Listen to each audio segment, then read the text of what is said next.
Hi there, I'm Myrna Loy. I'm going to be using my proper name now because I'm talking about my book. My book, Lovers Rock, More Than a Dance Floor. Why did I call it More Than a Dance Floor? Because Lovers Rock was. It was a lifestyle. It was also a way we communicated. And it was what the foundation of our relationships. And what I wanted to do is just read one small chapter because the chapters are really small, just so you get a flavour of what kind of things happened during the Lovers Rock era. Well, in my experience, anyway. So, this is chapter 17. And actually, there's two editions. There is the original, well, actually, three editions. There's the Kindle version, there's the original version, which is the first edition, and then we have an extended edition, which goes a little bit into the therapeutic element and attachment, or let me say withdrawal of affection, and what COVID-19 has done by taking away the dance floor.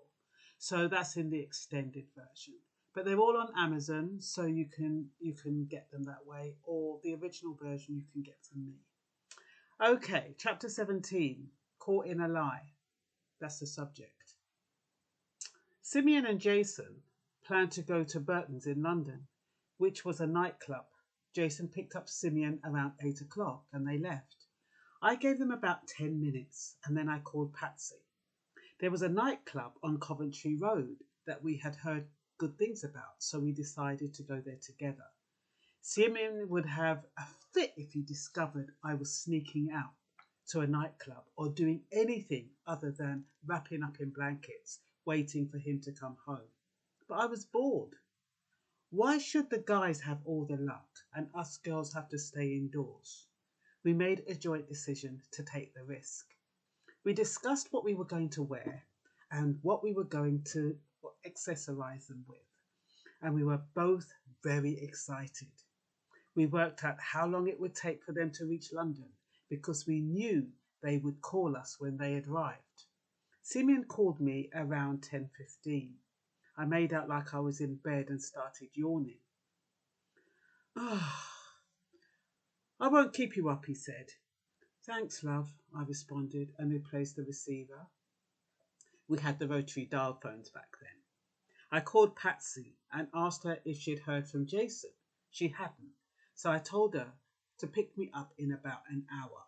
My clothes were hung up ready, so it didn't take me long, and after I finished dolling myself up, Patsy rang the doorbell. I pulled my cream rain mac from the wardrobe, gave myself a last looking over, and ran to open the door. She was grinning, and so was I. We've got to be back by 3 a.m. just in case, because that is the time that Burton closes, and it will take them a couple of hours to get back, I warned. She nodded gleefully, and we went off in her dark red and black Austin Mini Mark II, Mark III. It was exciting being rebellious, but I knew from experience that rebelliousness had consequences, but I didn't care. Simeon was having fun, and so why shouldn't I? We arrived outside the club, and there was a queue outside. A misty blue haze overshadowed the town, and the moon wasn't smiling. We finally got in the club. The club, it was like a blues dance. It was quite dingy and very dark. We'd been there about 3 hours, and I was dancing with some guy who I was disinterested in. And from Patsy's face, she wasn't interested in the guy she was dancing with either. I just happened to swivel round and I saw Simeon. I looked at my watch. It was only 1 a.m. What the hell was he doing here? And had he been home first? Or had he come straight to the club? My heart started pumping. I didn't know what to do. I dropped to the floor and pulled Patsy down with me. We've got to get out of here. Simeon and Jason have just come in. The men we were dancing with must have thought we were crazy. I pretended I dropped an earring and we stooped through the crowd towards the exit, ran towards the car, got in and drove off. My heart was beating so fast. He's going to kill me. I know he's going to kill me, I kept repeating. I wonder if he's been home first. My body was rocking. I'd never angered Simeon before because I knew better not to. I didn't know what to expect, but I expected the worst. Patsy shrugged her shoulders. Do you think he saw us in the club? Patsy was quiet. She knew she would be in trouble too. If Jason knew she was at the club, I could see she was nervous. I started wondering if Simeon would be the type to hit a woman. I know Patsy had told me that Jason had beaten her up a couple of times. Why the hell did we go out? We weren't even enjoying ourselves.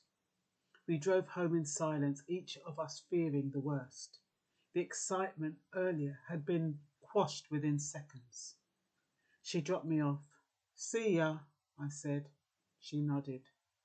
I put the key through the front door and saw his cigarettes on the dressing room table. He'd been home. I panicked. I sat in the bottom of the wardrobe shaking. I didn't know what else to do or where to go. If I was in London, I would have had options. It was one of those rosewood wardrobes, solid and firm, but it was now shaking as if it was made out of plywood. It seemed like ages, but after about 10 minutes I heard him put the key through the door. My heart was beating out loud. He burst open in the room. Away you there! Me know say you're there. I was trembling so much. I must have made a noise in the wardrobe and he opened the door. The look on his face. I still had my going out clothes on. So is this your door? Women are dire. No, Simeon, it's not. It's the first time. First time, no? He mocked as he slapped me across my face with the back of his hand. I don't know what happened after that because I hid my face and I took the licks and decided I needed to leave him and take the taunts of my mum. So that is one chapter of Lovers Rock, More Than a Dance Floor. So if you want to get it, please do. Like I said, Lovers Rock is a lifestyle. It's the way we dress, the sacrifices we made for our appearances. I just wrote a few notes. It's a way we used to communicate, word of mouth, where the party there. We used to follow the leader, blind following the blind. We didn't have any phones, so we found different ways to communicate. Like we used to give the phone number of the phone booth down the road, and then when we used to see people in the phone booth, we used to get vexed. But you know, going to a Lovers Rock dance, it was a reward. You know, at the end of the week, racism, discrimination, you know, a bad home life. There was nothing better than clubbing up in the dance with a man, a nice man. And it was a foundation of relationships. It's what connected us. It's how we formed attachments. The dance floor is an amalgamation of common values, common backgrounds, common languages. So we were familiar with each other. It didn't take long for us to get acquainted and draw connection and build families. Adverse childhood experiences, people were needy, vulnerable. It's an easy way to be open to abuse in some of the relationships because, you know, when you did come from a vulnerable background and you went to a dance and you met somebody who sensed your neediness, you could have made yourself vulnerable. What else? I just wanted to say that lack of physical touch is what's killing people, not the virus. And that was why it was so important for Steve McQueen to get it right, because we were all desperately holding on to memories of how nurturing our nightlife was, and it was gone in 1 hour. We're all grieving the death of a dance floor. People are grieving. Denial. Can't believe that there'll be no more raves. Anger. How dare they shut down our nightclubs? Bargaining. I would do anything to go to a rave. Depression. I don't feel motivated. I can't be bothered. Acceptance. It is what it is. 5 stages of grief. It's not only when somebody dies, it's when you lose something. So in April 2020, sudden closures, no warning, nightclubs, house dances, community and leisure centres all closed down under the lockdown. The clothes we'd bought for events we had planned for to be put aside. Promoters who had not insured their events lost a lot of money. DJs who relied on playing out were suddenly without extra income to pay their bills and to keep up with their expenses. The lockdown halted income from retailers, bar staff, office license, security personnel, venue owners, entertainers, record shops. In fact, the whole of the music, hospitality, and entertainment industry were adversely affected. Preventing all social gatherings under the coronavirus restrictions legislation was a huge loss for black people, who had taken for granted how much they depended on the nurturance of a sweet embrace in the arms of a stranger. What's a dance? They need to find something useful for them, not taking into consideration the healing properties these events held for the broken and the lonely. They had not consciously understood what their motivating fact was each evening, each weekend, when they planned to go to a dance, possibly to meet someone or just to dance with somebody, even if it's just to get one dance, I used to hear women say, and they meant it, because that one dance would hold them until the next week. It was the nurturance they needed, intimacy with no commitment. I often wonder if COVID-19 is an experiment to see how humans survive without attachment, nurturance, and social contact. Like in 1944, they had 40 babies, and they took 20 babies and they put them aside, they fed them, and they just fed them and they changed them and they washed them. They didn't give them no affection, nothing. And those babies died. The few that they tried to save died shortly afterwards because they gave up.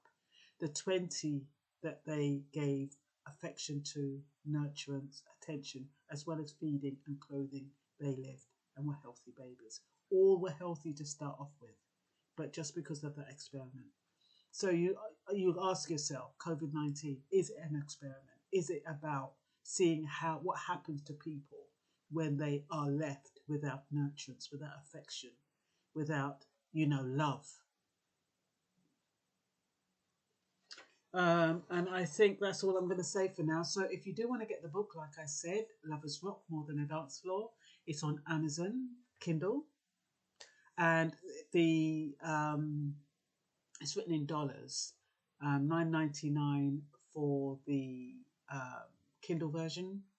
It's $15.99 for the extended version, hardback, and the original version you can get from me, $9.99.